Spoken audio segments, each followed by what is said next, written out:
Hi everyone, welcome to part 2 on grief and loss. As I was working through this and looking at the research, I found that really the overall, the emotional reaction, the physical reactions, the neurological reactions, and of course the energetic reactions really is all encompassing throughout the process of grief. I didn't find a lot very specific to the pain or very specific to the bargaining. It's kind of a blanket, and you go through this range and full spectrum of emotions throughout the process as you're working through it. So today I thought we would just address pain, which seems to be kind of first a logical reaction to that when you first get the news. It's painful, and then you probably feel some guilt. You go through the shoulda, woulda, couldas, the what ifs, oh my God, those sorts of things. And then I think for me quickly, you kind of move into the shock and the denial. Oh, that can't be. Really? Oh no, oh my God. You move into that phase or that side of the coin.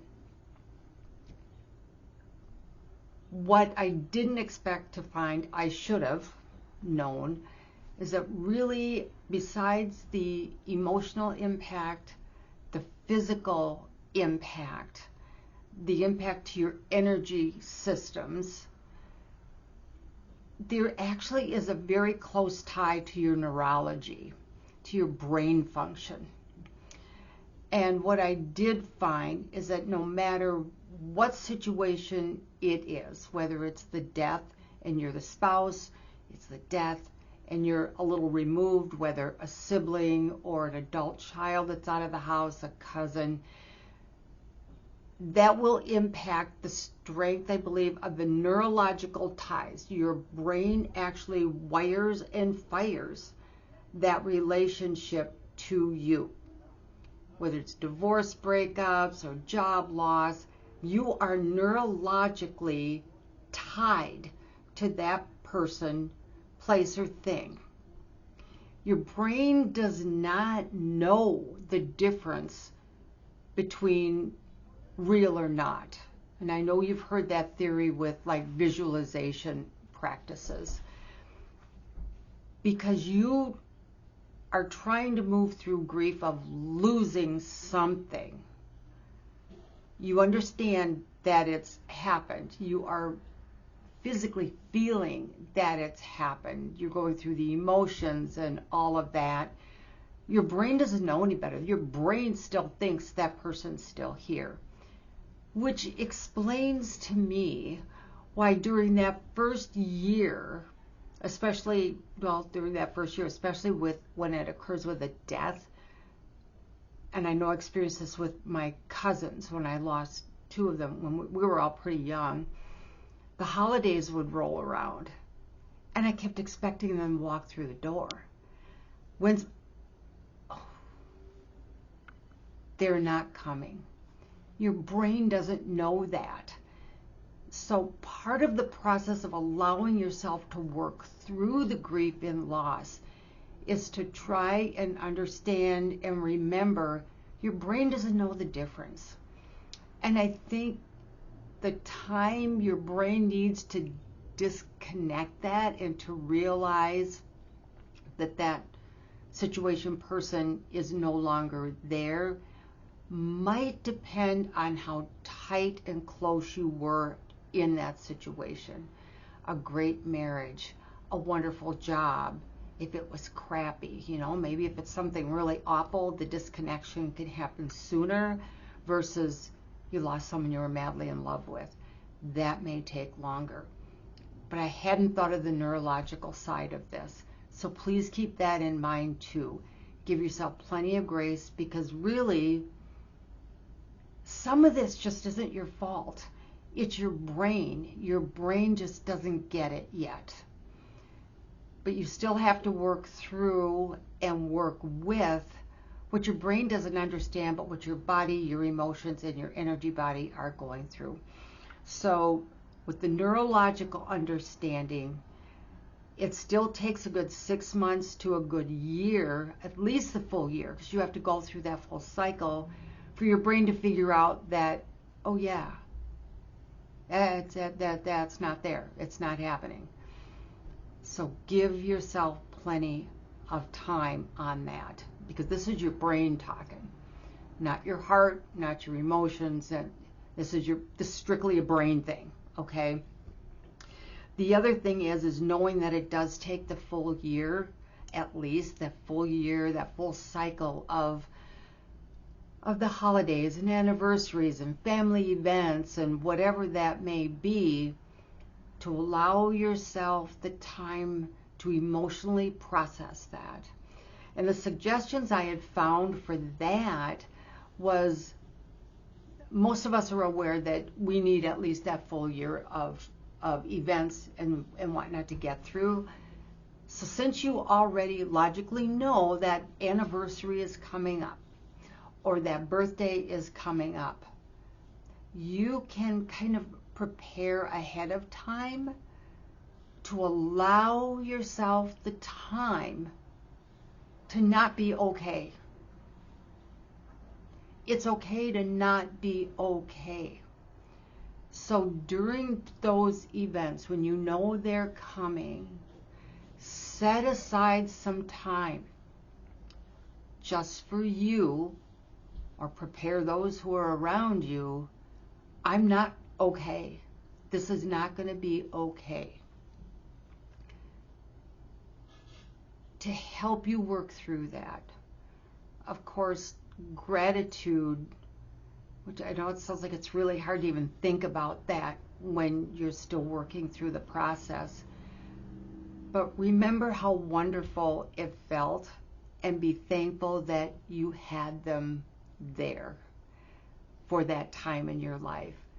Be grateful that you were at that job and the people you worked with and all the experience you gained, and to just be thankful for that time. And that may help you work through the emotional side of that first year of pain and maybe denial. And the guilt part, logically, really, what you probably could have been there more often. The what ifs, what if I had done? And I hate to sound cliche, you guys, but you know, life gets in the way, and there's only so much humanly you are possible to do. It's in the past. You can't fix it. But their spirit, and here comes the energy part of some of this, their spirit knows this. And you can put it to the frequency and the vibration of apologizing, and I'm sorry I couldn't. But you know, from a human perspective, they knew that too. So give yourself space. There is only so much you can do from the human side of it to help you process maybe the guilt and the shock part of it. The pain and the guilt and just in the denial of it, you need to just switch the best you can the perspective on that. Be thankful for having them. Be thankful for the situation. Breath is another big thing, because these emotions, no matter which one it is we're going to go through these series, this will trigger your nervous system into a fight, flight, or freeze response. Most of us, I think, tend to freeze because you sit there and you kind of numb out. You're staring at the wall. You're scrolling. You have no idea. You have brain fog, memory loss. Shallow breathing is part of the physical aspect of it. You may have some tension and tightness in your chest and in your shoulders. You're a little more hunched over. One of the best things and least expensive things you can do for yourself is to breathe. And a nice deep breath. The shallow breathing doesn't get enough oxygen to your brain, to the cells throughout your body. So a nice deep breath in, fill your lungs as much as you can. Hold it for a second. A nice, slow, gentle release triggers your nervous system to calm and to bring you back to now. When you enter some of these other emotional dimensions and you start kind of numbing out and spacing out as you're working through this, a breath, and take a moment, and this is where the energy and your own mindfulness will be extremely helpful for you, is to breathe, and as you exhale, feel your feet on the ground. Feel the air on your skin. Feel your lungs filling with air. The air going through your nose as you're filling your lungs. To be mindful. It's going to help ground you, help with some of the brain fog and the memory loss. It's going to expand your lungs.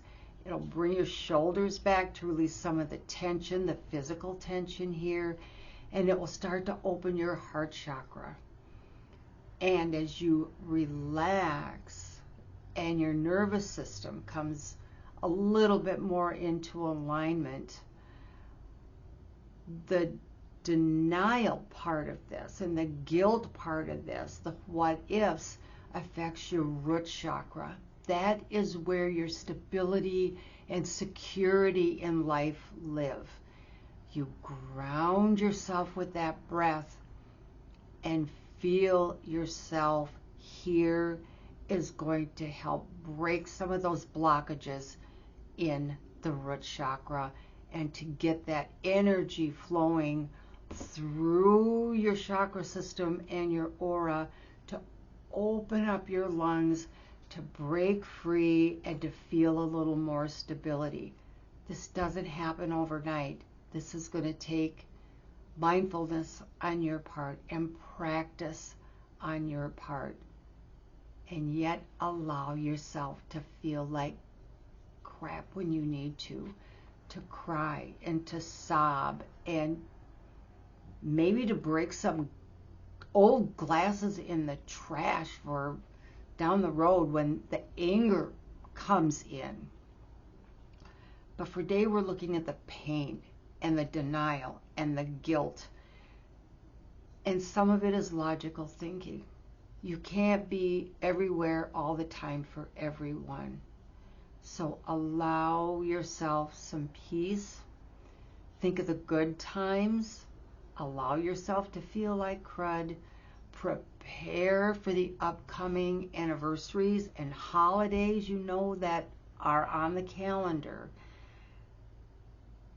And if you have to, keep everybody at arm's length for a while so that you've got time to break down or to do your own rituals, your own breathing exercises to help you through that anniversary date that's on the calendar.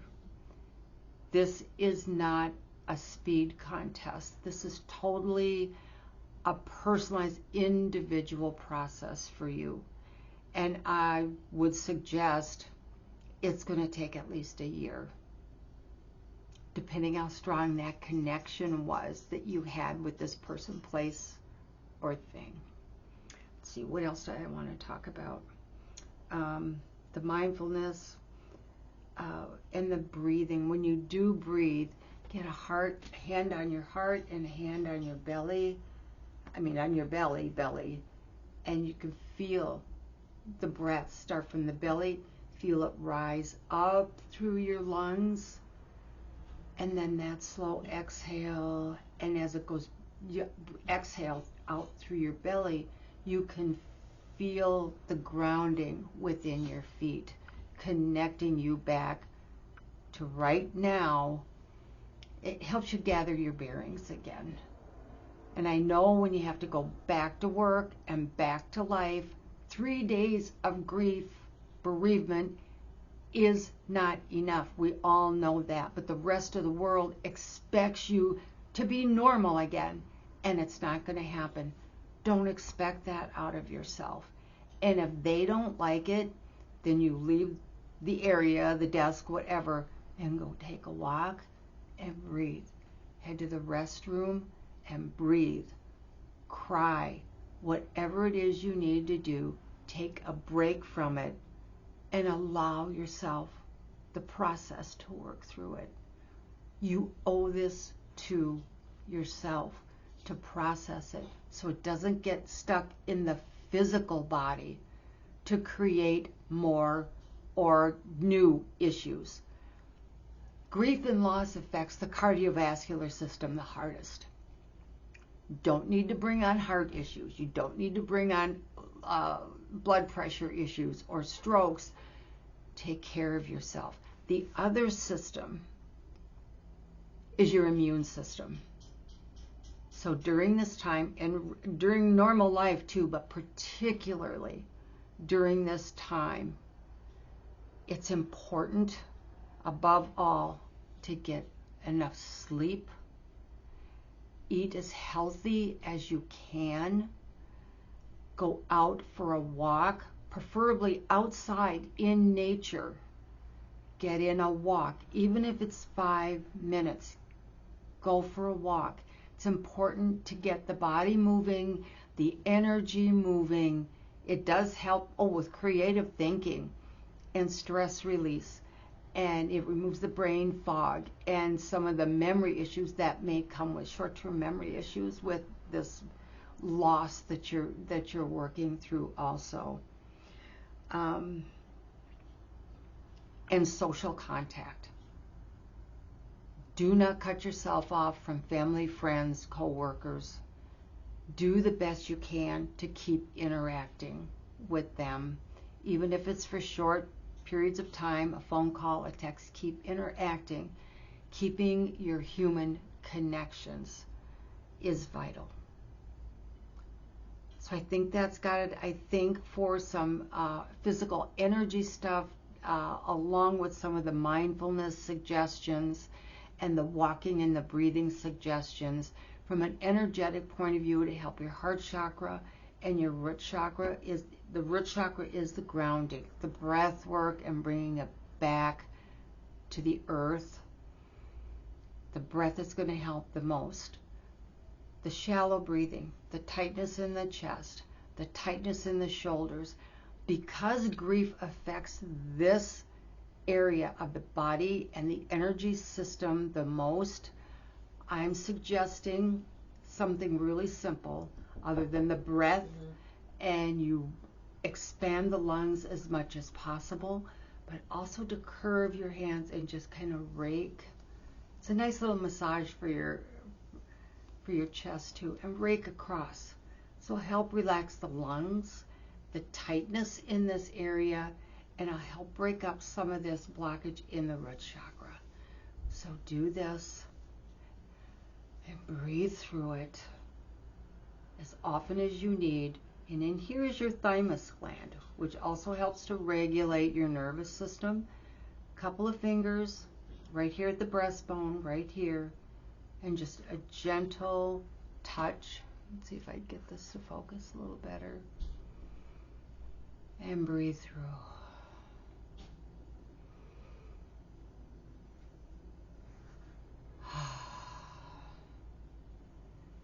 And it should bring you back and help you to relax. Give that a shot, you guys. Yes, I don't have my new camera up yet. I'm working on it. Play out the what ifs if you need to. Play out the shoulda, woulda, couldas. Keep in mind that you're human. You can't be all things to everyone all the time. But you have to take care of yourself first before you can help anybody else. Take the time you need and heal.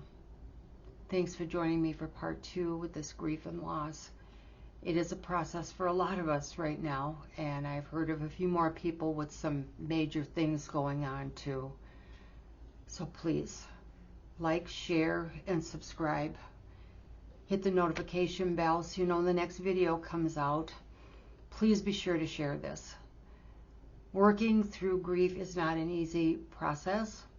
Processing it, and I know, especially in the climate out there, well, in all areas of life, it's a lot of folks who could use this help. So please take good care of yourself. Remember, you cannot pour from an empty cup. Keep in mind, what are you filling your cup with? Love, kindness, service, patience for yourself. So take good care. I will see you in the next video.